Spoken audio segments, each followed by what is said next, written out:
뉴스가 뉴스를 바꿉니다. 세상을 깨우는 황보선의 출발 새아침.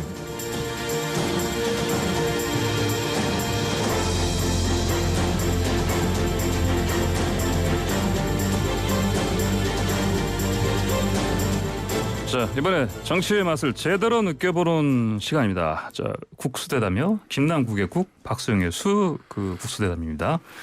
열띤대담 시간 오랜만에 스튜디오에서 함께합니다. 자, 김남국 더불어민주당 의원 나오셨습니다. 안녕하십니까? 네, 안녕하세요. 안산 단원을 김남국입니다. 스튜디오에서 만날 수 있으니까 정말 반가운 것 같습니다. 예, 그러니까 전화로는 서로 싸우시는데 그래도 간만에 보시니까 반가우시죠? 네.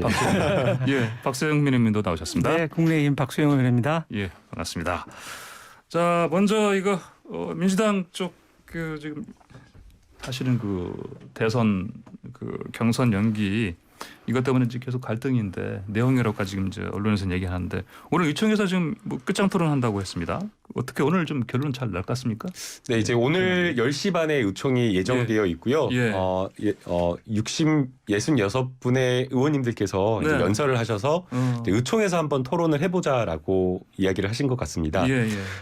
각자가 이제 주장하는 그 입장이 조금씩 다른데요. 예. 아마 연기를 주장하시는 분들은 가장 주요한 그 주장의 논거로 네. 경선 흥행을 이야기를 하시는 것 같습니다. 네. 그리고 이제 또 경선을 연기해서는 안 된다라고 이야기를 하시는 분들은 네. 원칙이 중요하다. 우리가 당헌 당규에 정한 이 원칙을 한 번도 적용하지 않고 이것을 네. 또 이게 바꾼다라고 하는 것은 네. 네. 또 한 번 원칙을 훼손하는 것이기 때문에 안 된다라고 보시는 것 같고요. 예. 또 그리고 이제 흥행이라고 하는 것들이 언제 개봉하느냐, 영화도 그렇잖아요. 네. 언제 개봉하느냐가 중요한 게 아니라 결국에는 그 영화의 컨텐츠라든가 플롯이라든가 이런 것들이 중요한데 예. 그러한 것들이 바뀌지 않고 시기를 연기한 것만으로는 안 된다라고 이야기를 예. 하는 것 같습니다. 예. 그래서 결국 경선이라고 하는 것은 국민을 감동시킬 수 있는 컨텐츠, 정책 그리고 국민들과 공감할 수 있는 그러한 것들이기 때문에 예. 저는 기본적으로는 경선 연기 반대 입장입니다. 김남국 의원님은 그 66인에 당연히 안 들어가 있죠. 네. 예, 알겠습니다. 예. 자, 박수영 의원님 지금 그 여당 쪽에서 지금 이렇게 경선 연기 가지고 이렇게 네. 좀 분란이 상당히 있는데 어떻게 지금 보십니까? 글쎄 뭐 남의 당의 예. 내분 아까 분란이라고 말씀하셨는데 오늘 예. 상당히 뭐 격렬한 토론이 될 거라고 예상이 되고 있습니다. 예. 이재명 지사계와 이낙연 정세균 계 네. 간의 기회라고 새 대결이라고 예. 지금 언론에서는 자꾸 얘기를 하고 예, 있습니다.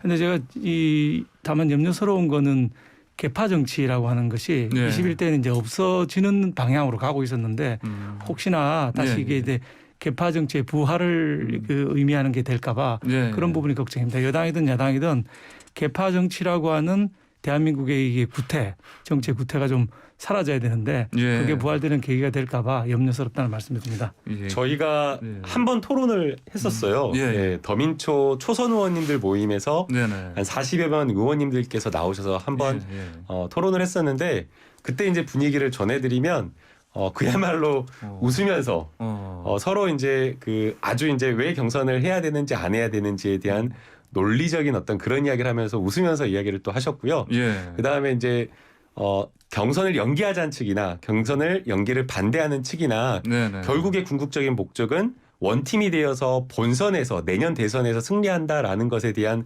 서로의 이해를 다 하시더라고요. 예. 그래서 오늘 토론도 예. 굉장히 뭐 밖에서 보면 분란이 있는 것 아니냐라고 막 이렇게 고성이 오가고 전혀 예. 그렇지는 않을 것 같고요. 예. 아마 상대의 의견을 더 듣고 또 함께 토론하면서 네. 조금 더 활발하게 이해를 구하는 그런 장이 될 거라고 보이고요. 예. 다만 이게 후보자가 있는 문제다 보니까 과연 이제 의총장에서 결론이 날 수 있을까라는 그런 좀 생각은 들고요. 예. 의총에서 나온 여러 가지 의견을 받아들여서 지도부에서 당대표가 이렇게 또 결정을 하지 않을까 생각이 듭니다. 예.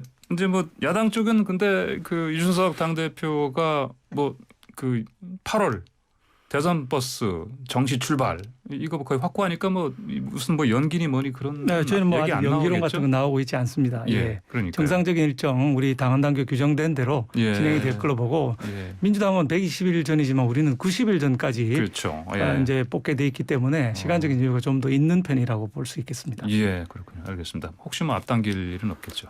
뭐 일부러 예, 알겠습니다.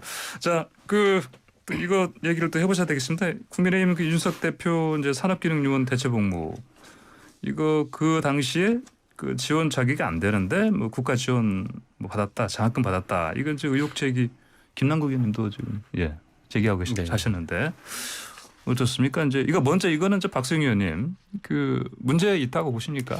이게 일단락된 사안이 아니냐. 어저께 이제 그 선발을 하셨던 분이 소프트웨어 마이스트로 사업이라고 하는 그 선발 위원장이라는 분이 이제 입장을 밝히셨어요. 그 황계산이라고 하는 분이시죠. 이분이 입장 밝혔는데 뭐 이게 그 아무 문제 없었다 이렇게 입장을 밝혔고 뒤에 이제 지식경제부에서 보도 자료를 낸 게 있었습니다. 그때 당시에 선발 직후에 100명 중에 뭐 71명이 대학생 또는 대학생 졸업자들 이 100명 중에 71명이다라고 하는 보도 자료 낸 걸로 봐서 이게 1회였거든요. 1회였기 때문에 아무래도 우수한 사람들을 뽑자 여기에 초점이 있었던 것 같고 황대산 위원장님 말씀으로는 현업에 종사하는 직업을 가지고 있는 사람 아니라면은 소프트웨어 우수 인력을 뽑자는데 취지를 같이 했고 문제는 없었다고 하니까 이거 뭐 일단락된 거 아닌가 저는 뭐 이렇게 보고 있습니다만. 현업에 없다. 이제서 일을 하고 있지 않았다. 그건 이제 산업기능요원을 복무하던 시절이니까 그런 이제 요지 같은데요. 근데 김남국 의원님께서는 그 논점 흐리지 말라고 응수하셨는데 이제 논점 흘리지 말라라고 했던 것은 이제 엉뚱한 이야기에 대한 답변을 하면서 해명을 한 것처럼 이준석 대표가 이야기를 해서 본질과 쟁점으로 들어가자라고 이야기를 했던 거였고요. 쟁점은 크게 두 가지인 것 같아요. 이제 첫 번째는 산업기능요원을 하면서 거의 뭐 한두 달 가까이 집중적으로 집체 교육을 받고 또 과제 아주 난이도 높은 과제를 하는 그러한 프로그램에 참여를 할 수가 있느냐. 우리가 알바를 하거나 아니면 직장 다니는데 연차 며칠 쓰기도 어렵잖아요. 그런데 이 산업기능요원이라고 하는 것은 군복무를 대신해서 하는 것이고 엄격한 복무 지침과 관리 지침이 있는데 과연 그렇게 할 수가 있냐라는 거죠. 그래서 이제 그 부분에 대해서는 뭐 무혐의 처분을 받았다고는 하지만 그거 자체가 좀 특이하다. 그래서 그 부분을 지적을 첫 번째 쟁점이었고요. 그다음에 두 번째는 자격 요건이 되지 않는데 지원을 해서 됐다라는 겁니다. 근데 이 자격 요건과 관련되어서 명확하게 공고문과 관리 지침에 재학생만 한다고 되어 있어요. 그리고 심지어는 거기에 뭐라고 되어 있냐면요. 취업 중인 자 그리고 산업기능요원으로 복무 중인 자는 제외하는 것으로도 관리 지침이 나와 있거든요. 근데 명확하게 그 관리 지침이 나와 있다라고 한다면 상식적으로 안 되는 거에 지원을 하는 게 이상한 거잖아요. 재학생만 할 수 있다 그랬는데 재학생이 아닌 사람이 지원하는 것 자체가 상식적이지 않고요. 이제 선발위원장 황대산 그 위원장이 그때 그렇게 뽑았다라고 하는데 또 바로 몇 시간 뒤에 75번 합격자가 다 그때 재학생인 줄 알고 지원을 했다라고 이야기를 해요. 그러니까 그 이야기 또 나오니까 그 당시에 기억이 좀 희미하다라고 하면서 약간 좀 발을 빼는 모습이었고요.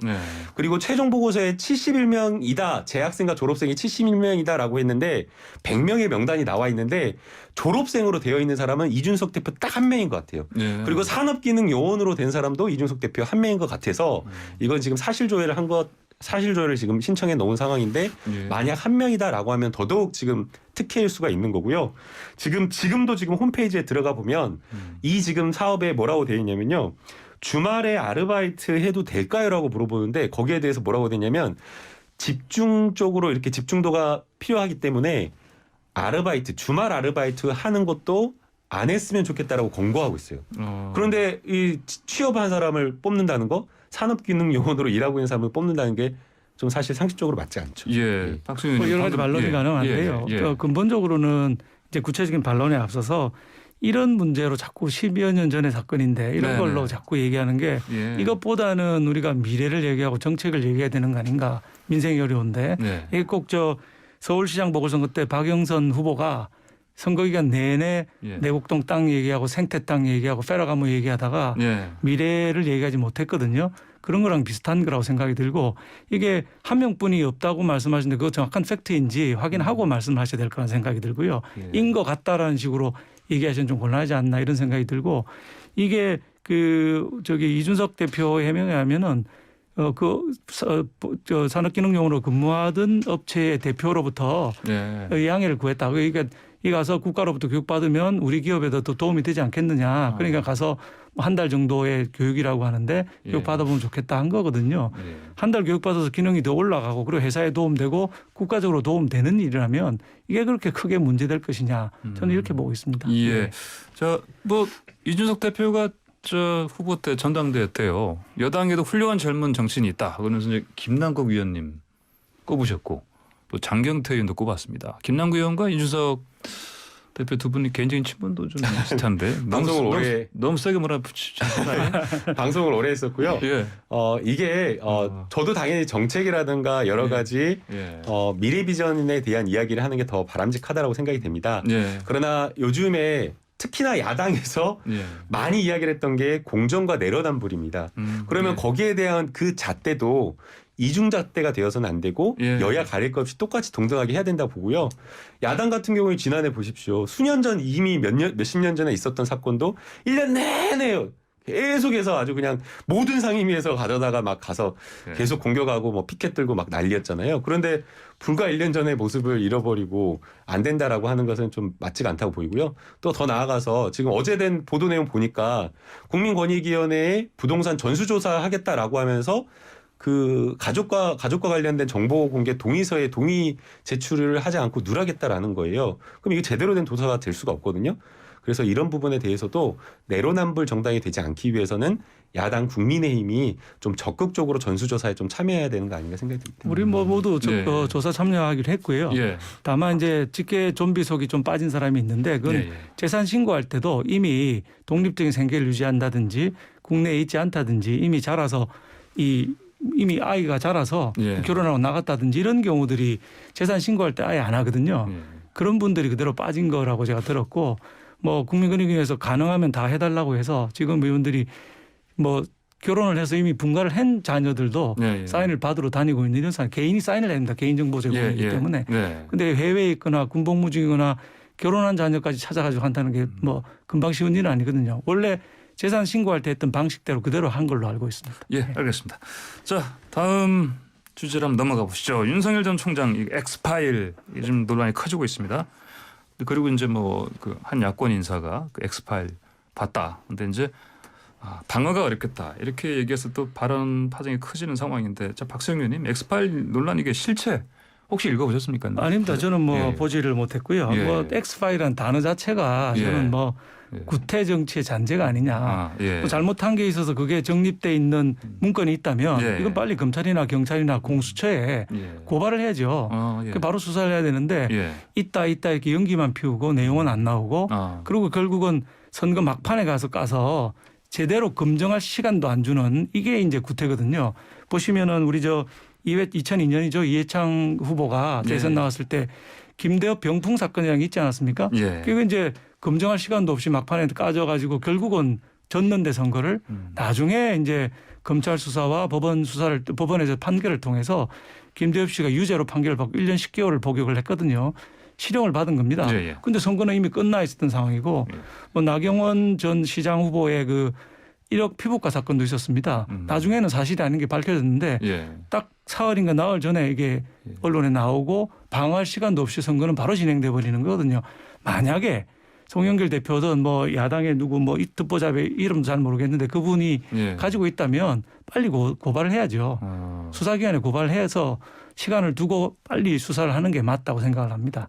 네, 자 김남국 의원님 엑스파일. 네, 엑스파일 하니까 약간 예전에 멀도요원 멀도요원요. 예. 드라마가 생각이 나는데요. 그게 언제적입니까? 예. 예. 며칠 사이에 이제 논란이 되었던 것은 저희 여당에서 이 엑스파일을 공격해서 그랬던 것이 아니라 오히려 야당의 25년 동안 뭐 보좌관을 했다라고 하는 그 한 인사가 이 엑스파일을 봤더니 와 이거 너무 심각해가지고 도저히 후보로서는 방어가 불가능하다라고 아주 좀 장문의 글을 올리면서 크게 이제 논란이 된 것 같습니다. 이제 가장 중요한 것은 엑스파일이라고 하는 게 존재하느냐라고 하는 걸 건데요. 어제 이분이 정말 여러 군데 매체를 돌아다니면서 인터뷰를 하셨더라고요. 이제 뭐 이름도 유명해지셨습니다. 그러니까 장성철 예. 소장이요. 예, 예, 장성철 소장님께서 예, 너무나 예. 인터뷰를 너무 많이 하신 거예요. 그래서 예, 예. 이거 도대체 뭐지라고 생각이 들었는데 인터뷰 내용을 보게 되면 이 엑스파일의 뭐 분량 그리고 내용 형식에 대해서 아주 자세하게 구체적으로 이야기를 하는 걸 보니까 예. 실제 존재하는 문건인 건 맞는 것 같습니다. 네. 근데 다만 그 안에 들어있는 내용이 신빙성이 있는가라고 하는 부분인데요. 지금 몇 가지 나오는 것들 보면 뭐 국감장에서 나왔다거나 예. 아니면 이미 언론에 보도되거나 또는 이미 지금 장모 사건과 관련되어서는 기소되어서 재판받고 있는 사건이기 때문에 예.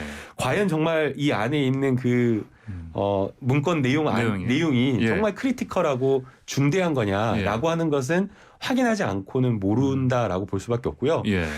그래서 그 다음 이제 쟁점은 결국에는 누가 이걸 왜 작성했는가라고 생각이 됩니다. 네네. 그리고 왜 하필 이 시점에 이게 나와가지고 윤석열 총장을 공격하는가라는 생각이 드는데요. 저는 이게 결국에는 새로운 후보를 옹립하기 위한 작업이다. 작전이다라는 생각이 듭니다. 예. 근데 이거는 맨 처음에 송영길 대표께서 미리 얘기한 송영길 거잖아요. 대표는 네. 송영길 대표가 말한 게 이건지는 모르겠어요. 그러나 예.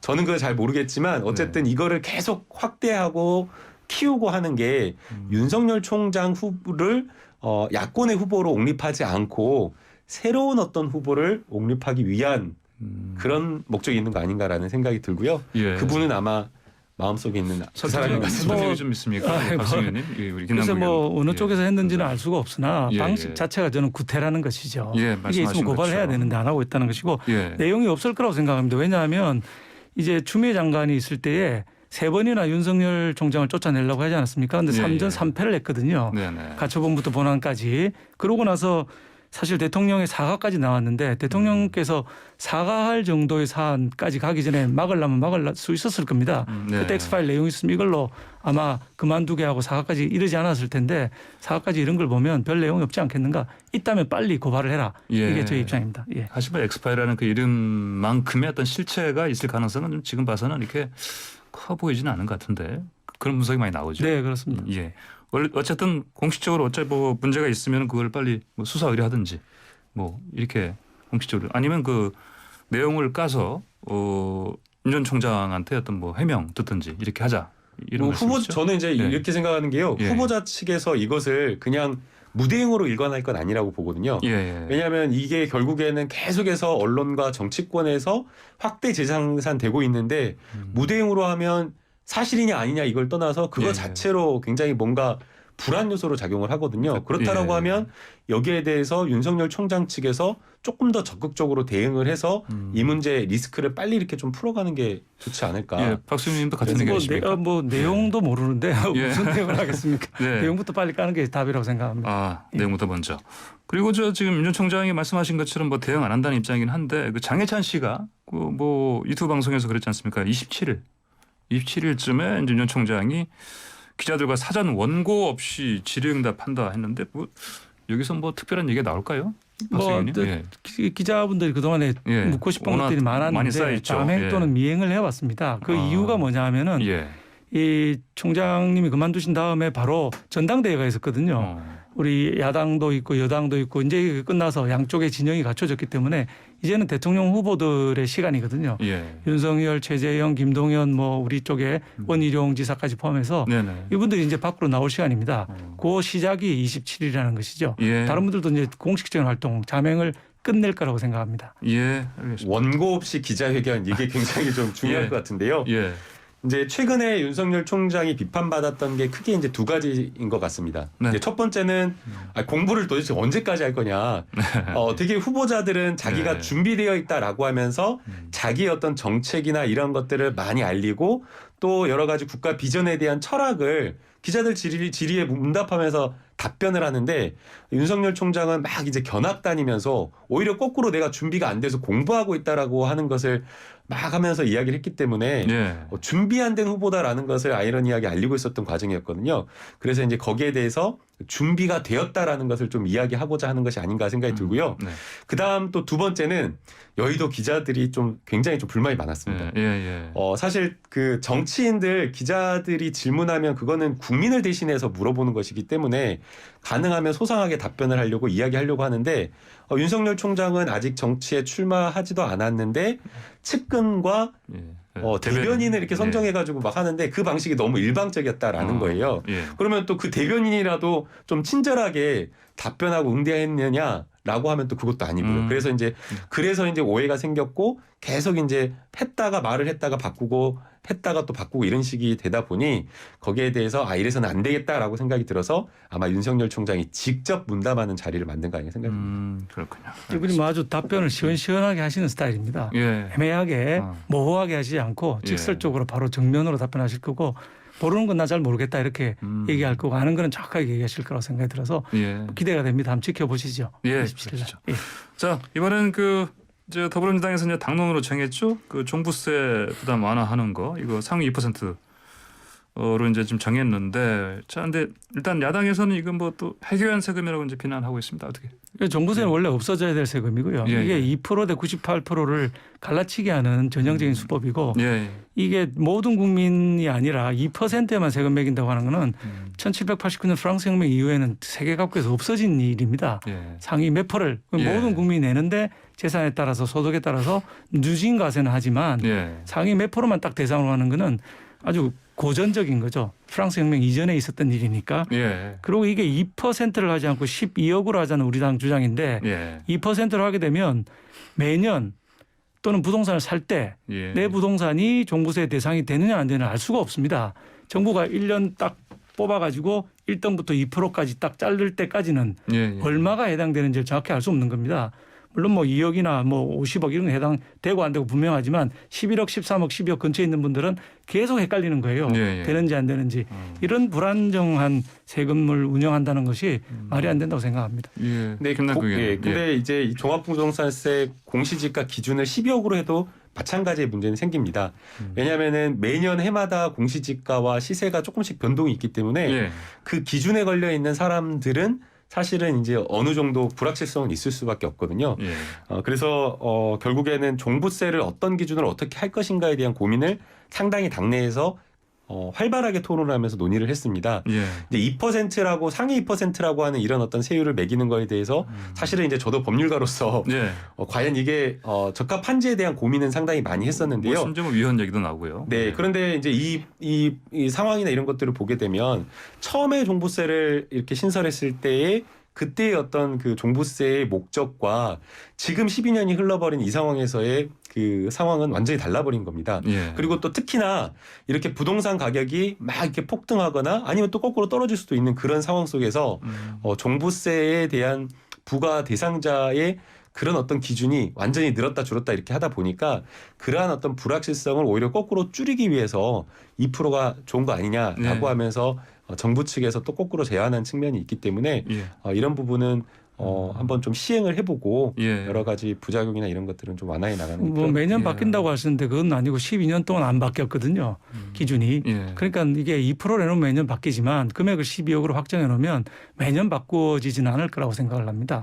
우리 12년 동안 안 바꿨지 않습니까? 그러니까 12년 이게 처음에는 상위 1%였는데 지금은 25% 서울시민 25%가 지금 부과 대상이 됐거든요. 기준은 안 바뀌는데 이제 공시지가가 이제 현실화되니까 이제 그것 때문에 바뀔 거라는 얘기가 이제 맞습니다. 그 뜻입니다. 말씀인데. 그런데 지금 시간이 거의 다 돼서요. 마지막으로 짧게 1분씩만 그 박병석 국회의장이 그 개헌 얘기했습니다. 이건 한 1분씩만 좀 말씀 듣고 마무리해야 되겠습니다. 이거 먼저 김남국 의원님. 박승현 의원님. 뭐 개헌 필요는 하다고 생각합니다. 87년 제도 오래됐으니까. 그러나 지금이 그때인가 대선 9개월 남겨놓고 지금 언제 바꾸겠느냐 민생이 있고 이런데 대선이 질 것 같으니까 지는 쪽에서 늘 개헌 얘기를 해왔거든요. 노무현 대통령 그랬고 박근혜 대통령 그랬고 지금은 때가 아니다. 해야 되지만 지금 때가 아니다. 이렇게 보고 해야 되지만 때가 아니다. 김남국 의원님. 네, 항상 그 개헌에 대한 논의가 왔었는데 항상 실패했던 것 같습니다. 이제 권력 개혁, 이제 권력 구조를 개편해야 된다, 개혁해야 된다라고 하는데 그것도 중요하지만 결국에는 또 국민의 기본권을 더 두텁게 보호할 수 있도록 헌법이 바뀌어야 된다 보이고요. 이미 벌써 한 34년이 흘렀기 때문에 그 시대에 맞는 새로운 옷을 입어야 되지 않을까 이렇게 생각이 됩니다. 네, 알겠습니다. 자, 오랜만에 스튜디오에서 함께한 국수토론 여기서 이제 마무리해야 되겠습니다. 두 말씀 잘 들었습니다. 감사합니다. 네, 감사합니다. 감사합니다.